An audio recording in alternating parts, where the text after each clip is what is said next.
pessoal, no final da última aula a gente viu um pouquinho, né, como tratar problemas de tubulações em que a gente tem uma distribuição da vazão ao longo da tubulação, né? Então eu tenho trechos em que eu vou distribuindo a minha vazão. E aí isso daí eu chamo de distribuição de vazão em marcha. Na aula de hoje a gente vai fazer um exercício para aplicar aquilo que nós vimos na última aula, para que vocês entendam bem o conceito que foi visto. Então, vamos lá?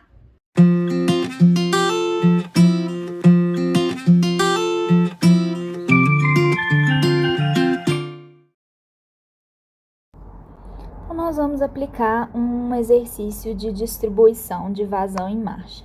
Vamos ler atentamente o enunciado do exercício.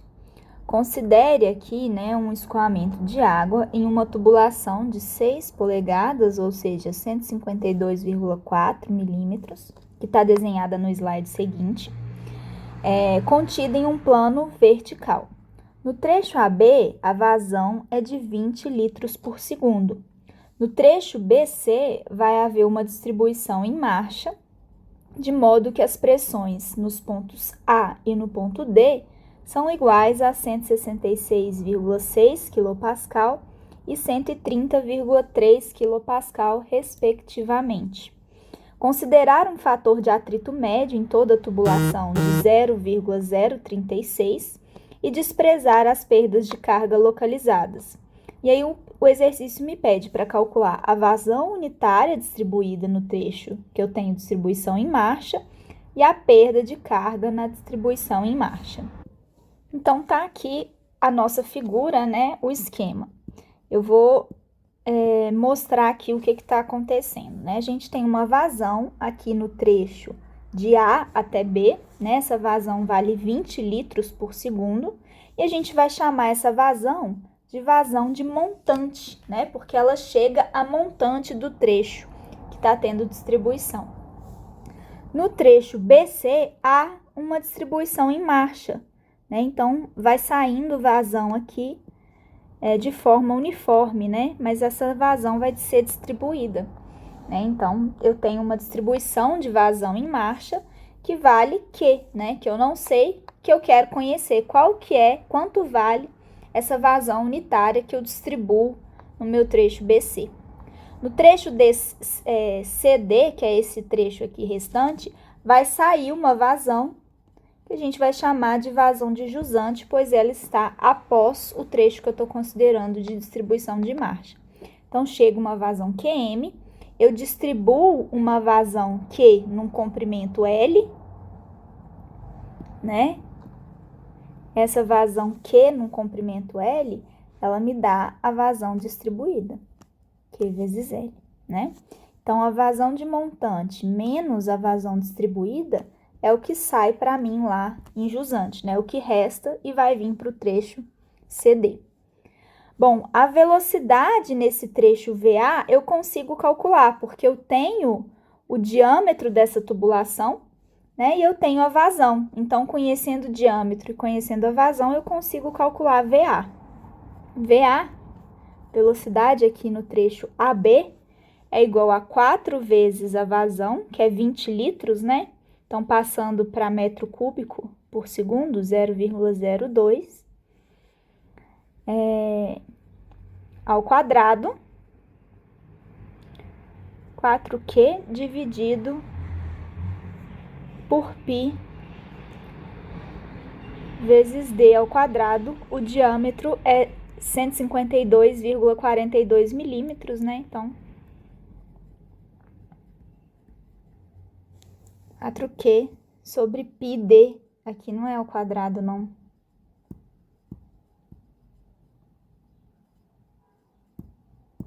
Quatro Q sobre πd ao quadrado, né? Diâmetro ao quadrado. Então, eu vou achar a velocidade no trecho 1 de 1,096 metros por segundo. Eu posso já calcular a carga cinética que eu vou ter nesse trecho AB, né? A carga cinética é VA ao quadrado dividido por 2G. Então, como eu já tenho VA, eu tenho a gravidade, eu calculo a carga cinética. Nesse trecho QJ aqui, né, no trecho CD, que que eu tenho uma vazão QJ, eu não conheço a vazão, embora eu conheça o diâmetro e conheça a pressão, né? Mas daqui eu consigo analisar, né, basicamente o trecho AB.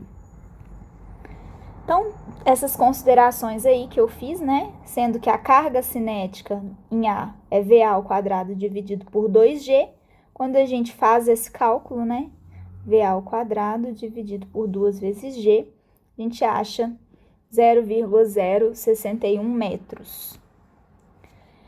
Vou calcular a energia total no ponto A, que é o ponto de montante. Então, eu tenho uma vazão de montante, uma velocidade VA, uma pressão PA que foi dada e uma cota ZA, que é igual a 1 metro, né? Então, a cota do ponto A mais PA sobre gama, essa pressão aqui foi dada pelo enunciado, mais a carga cinética que eu tenho lá naquele ponto A que eu calculei no slide anterior.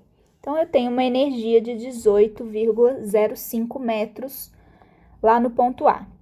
No ponto D, que é aquele trecho total de jusante, né, o trecho final, esse ponto aqui, eu vou ter uma cota ZD, que é 2 metros.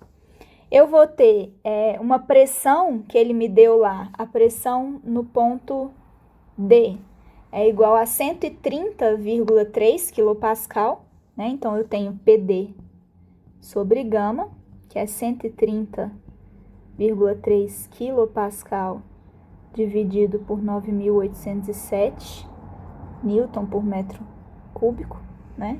Tem que converter isso daí.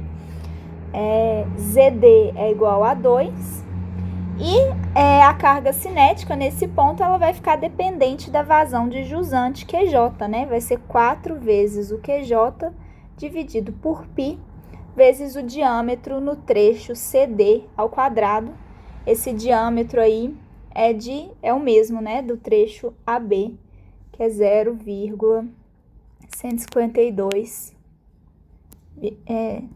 1524 ao quadrado. Então, velocidade em D, né, na verdade aqui está em termos da velocidade, mas foi isso que eu fiz, né, 2 ZD mais a carga de pressão mais a carga cinética VD, né, esse VD aqui, lembrando, depende da vazão de jusante, né, a gente consegue achar ele em termos da vazão de jusante. Bom, então a perda de carga entre os pontos A e D é a energia em A menos a energia em D, né? A energia em A gente achou aqui 18,05, a energia em D a gente achou aqui, né? Depende aqui de VD ao quadrado sobre 2G. Com o sinal negativo, né? Então, eu troco o sinal aqui do 15 e do VD ao quadrado sobre 2G, porque eu estou subtraindo esses dois termos. E eu vou resultar uma perda de carga entre os pontos A e D de 2,763 menos a velocidade no ponto D ao quadrado dividido por 2G. Mas a gente pode escrever essa perda de carga como a soma das perdas de carga em cada um dos trechos. Então, vai ser a perda de carga no trecho AB, que é do ponto A até o ponto em que eu tenho o início da minha distribuição em marcha, a perda de carga na distribuição em marcha, que é o trecho BC, mais a perda de carga do final da distribuição em marcha até o ponto D, né?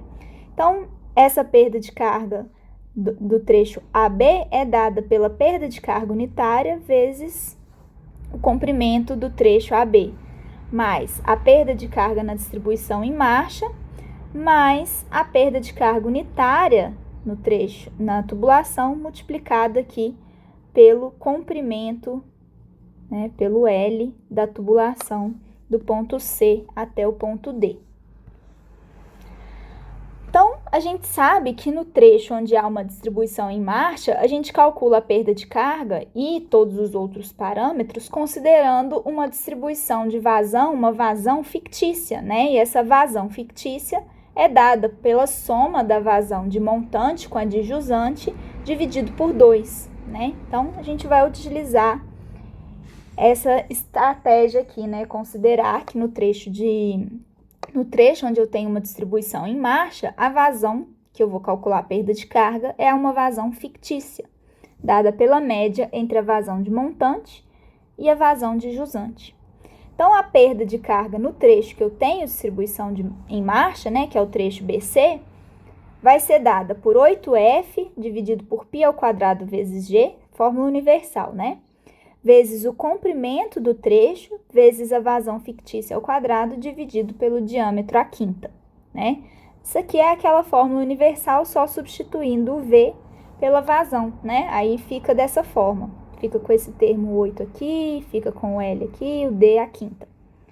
No trecho, então, a perda de carga total que a gente viu, né, de A até D, que é do início ao fim da minha tubulação, é esse valor aqui. E a gente já tem que a soma, né, das perdas de carga HP de A até D é igual a HP de A até B, mais HP de B até C, que foi essa que a gente calculou aqui, mais HP de C até D, né? Essa daqui vai considerar a vazão de montante e essa daqui vai considerar a vazão de jusante. Então, é isso que eu faço. Essa perda de carga total que a gente obteve aplicando Bernoulli entre os pontos A e D tem que ser igual à soma entre as perdas de carga nos trechos AB, tá aqui. No trecho AB, qual que é a minha vazão? 0,020, né? Mais a perda de carga no trecho BC, que eu utilizo a vazão fictícia para calcular, mais a perda de carga no trecho CD, que aí eu vou usar a vazão QJ, né? Que é a vazão que está correndo ali naquele trecho. Substituindo o meu VD, né, pelo QJ também, porque como eu falei para vocês, o VD é a velocidade lá no ponto D. Ela depende da vazão que está passando lá naquele trecho, que é 4 vezes QJ dividido por π vezes D ao quadrado, né? Então, substituindo isso daqui e elevando ao quadrado, VD ao quadrado, vai dar 16 QJ ao quadrado dividido por π ao quadrado vezes D à quarta, né? Multiplicado por 2G. Então, o 8F eu coloco em evidência e vou fazer essa soma aqui em termos de vazão fictícia e vazão de jusante, né? E aí eu vou fazer algumas manipulações algébricas daqui até aqui. Eu sei que a minha vazão fictícia é a média entre a vazão de montante mais a vazão de jusante, né? Eu tenho, então, a vazão de montante, que é 0,02, né? 20 litros por segundo, então 0,2 metros cúbicos por segundo. Então, a vazão fictícia vai ser 0,010 mais meio da vazão de jusante. Substituindo isso daqui, né, eu vou ficar com uma expressão em função apenas da vazão de jusante, né? Então, vou ter essa expressão aqui, que é uma equação quadrática da vazão de jusante. Essa equação aqui vai me dar duas raízes, né? Uma só vai ter sentido físico para nós. Então, resolvendo aquela expressão, eu vou achar duas raízes e vocês vão ver lá que uma só vai ter significado físico, que é QJ igual a 15,77 litros por segundo. Eu posso calcular a minha vazão distribuída no trecho BC, como sendo a vazão de montante, 20 litros por segundo, menos a vazão de jusante, que sai lá no trecho CD, né, 15,77. Então, eu vou distribuir no trecho BC 0,4 litros por segundo, né? Ou 0,0042 metros cúbicos por segundo. A vazão unitária, portanto, naquele trecho, é a vazão QD dividido por L, né? Que é o que está pedindo no meu exercício, é a vazão unitária. Então, dividindo aí pelo comprimento do trecho BC, que é 120, eu vou ter uma vazão unitária de 0,03 litros por segundo a cada metro. Eu também quero a perda de carga na distribuição em marcha, né?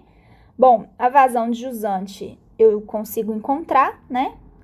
Já tinha achado. Posso fazer como sendo, né, a vazão de montante menos a vazão distribuída também, tanto faz. A vazão fictícia vai ser, portanto, metade da vazão de montante mais a vazão de jusante, que dá 0,0179.